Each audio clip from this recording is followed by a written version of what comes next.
Lecture du livre de l'Exode. En ces jours-là, le Seigneur dit à Moïse, « Pourquoi crier vers moi? Ordonne aux fils d'Israël de se mettre en route.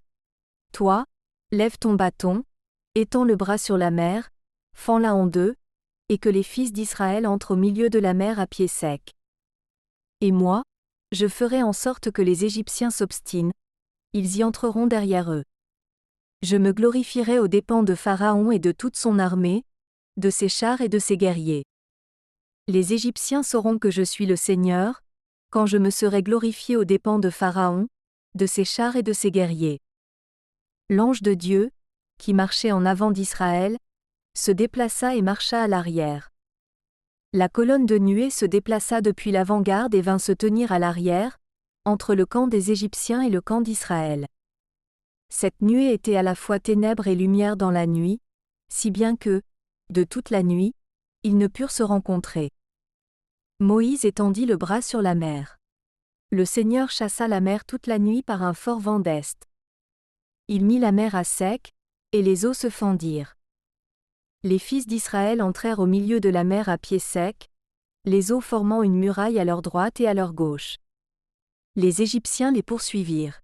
Tous les chevaux de Pharaon, ses chars et ses guerriers, entrèrent derrière eux jusqu'au milieu de la mer. Aux dernières heures de la nuit, le Seigneur observa, depuis la colonne de feu et de nuée, l'armée des Égyptiens, et il la frappa de panique. Il faussa les roues de leurs chars, et ils eurent beaucoup de peine à les conduire. Les Égyptiens s'écrièrent, « Fuyons devant Israël, car c'est le Seigneur qui combat pour eux contre nous. » Le Seigneur dit à Moïse, « Étends le bras sur la mer. Que les eaux reviennent sur les Égyptiens, leurs chars et leurs guerriers. » Moïse étendit le bras sur la mer. Au point du jour, la mer reprit sa place. Dans leur fuite, les Égyptiens s'y heurtèrent, et le Seigneur les précipita au milieu de la mer. Les eaux refluèrent et recouvrirent les chars et les guerriers, toute l'armée de Pharaon qui était entrée dans la mer à la poursuite d'Israël. Il n'en resta pas un seul.